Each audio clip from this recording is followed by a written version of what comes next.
Imagine this. You are a senior NASA executive in January 1986.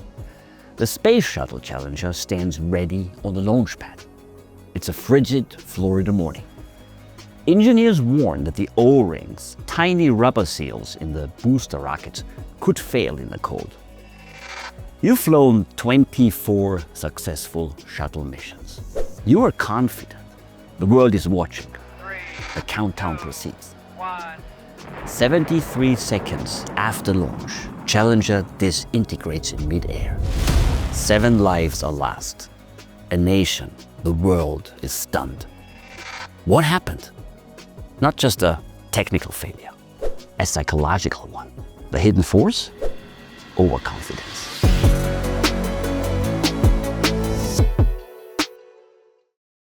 Welcome to the Mammoth in the Room, where we examine the instincts shaping modern leadership. I'm Nicholas Bocconi, the CEO of Mammoth Leadership Sciences, and this is episode 1 of our new 5-part miniseries, Overconfidence, Leadership's Double-Edged Sword.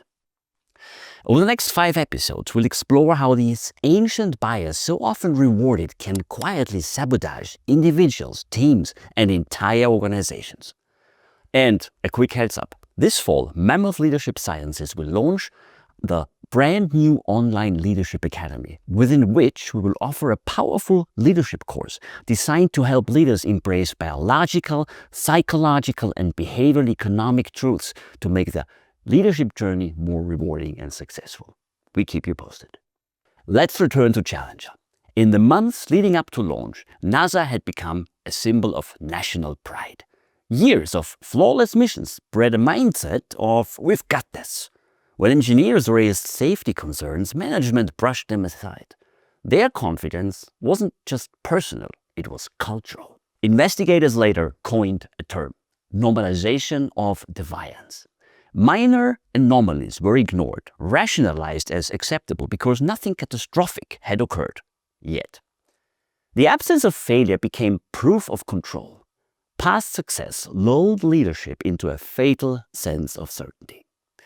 Challenger was not just a shuttle disaster, it was a case study in hubris. Now, there is a pattern through history. NASA wasn't alone. History is full of leaders who ignored warnings, drunk on their own momentum. Consider the Titanic, deemed unsinkable. It sped through iceberg-infested waters, tragically short on lifeboats. Overconfidence fueled its demise. Unsinkable until it wasn't. There is what we think, historical quote in the most famous Titanic movie, in a dialogue between Joseph Bruce Ismayan, an English businessman who served as chairman and managing director of the White Star Line, and Thomas Andrews, the ship designer. When the chairman, the leader, confidently declares, "But this ship can't sink," the designer responds with a chilling line, "She's made of iron, sir. I assure you she can, and she will. It's a mathematical certainty." Or take Napoleon, who in 1812 launched an ambitious invasion of Russia. Convinced of a swift victory, he dismissed strategic advice. His grand army was decimated by a brutal winter in resistance. Boldness turned into ruin. In business, think Blockbuster. Convinced that their rental model was invincible, they laughed off Netflix. Overconfidence clouded foresight. They filed for bankruptcy in 2010. The pattern is clear. When leaders stop listening, internally or externally, disaster isn't far behind. But isn't the question then, why does overconfidence exist in the first place?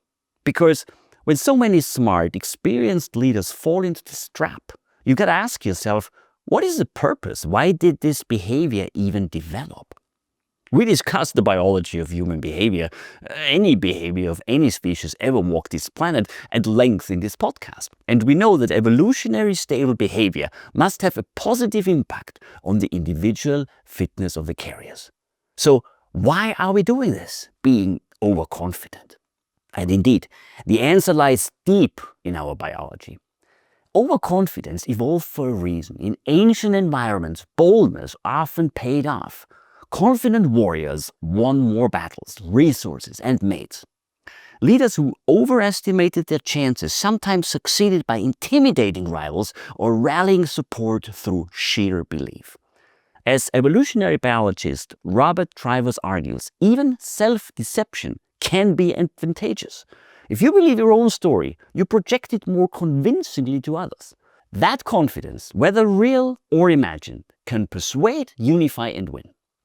In this light, overconfidence is not a flaw, it's a feature, one that helped us survive. But what worked in small tribes often backfires in modern systems. In complex organizations and volatile markets, reality doesn't care about charisma. Modern research has peeled back the layers of overconfidence.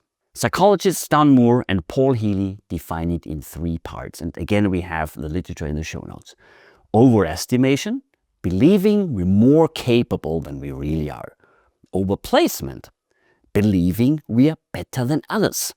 And overprecision, being too certain we know the truth. Most of us exhibit one or more of these, especially in leadership roles. For example, studies show people from higher social classes tend to be more confident regardless of their actual ability. In interviews, bold candidates are often rated as more competent, even when their performance is average. Bellamy et al. 2020 found that. Confidence is often mistaken for a skill. And think about it, confidence in business is a highly promoted behavior. Every presentation coach tells you gotta come across more confident. Even for a job interview, you train to be more confident, even if you have no clue about the job. It's an industry. How to be more confident in job interviews. Be clear, decisive, convincing. You can hire interview coaches and do mock interviews where you learn all that and more. Lie if needed, right? Because we want to get these jobs. And then there's the Dunning-Kruger effect. Those with the least competence often overestimate themselves the most. They don't know enough to recognize their own limitations. Mindset plays a role too. Joyce Erlinger and colleagues found that individuals with a fixed mindset, believing intelligence is innate, tend to avoid challenges and negative feedback. They maintain inflated self-images by focusing only on their successes. By contrast, people with a growth mindset confront their mistakes and build a more accurate self-assessment over time. Erlinger et al. 2016 found that. These findings explain why overconfidence is so persistent and so hard to unlearn.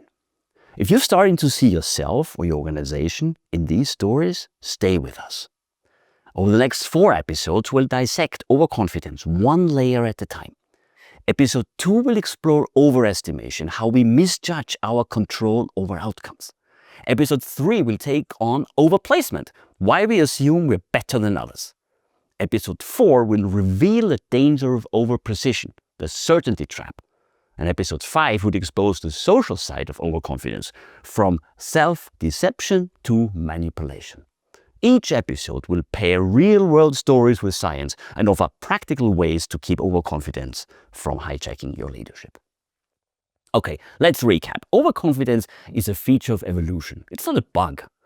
It helped our ancestors survive, but can derail us in modern leadership.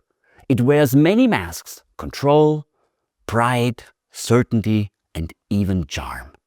Next week, in episode 2, we explore the illusion of control. We'll revisit another historic disaster and examine why even the smartest leaders overestimate their influence and how it costs them. Don't forget, Mammoth Leadership Science launches its online leadership course this fall. It's built for leaders who want to sharpen their instincts, apply scientific insights, and create high-performing cultures. And of course, check out my book, The Mammoth in the Room. It's packed with practical guidance for leading teams while navigating the evolutionary instincts that still shape human behavior. Until then, lead wisely, think critically, and don't let ancient instincts hijack your modern leadership. I'm Nicholas Bocconi, and this is The Mammoth in the Room.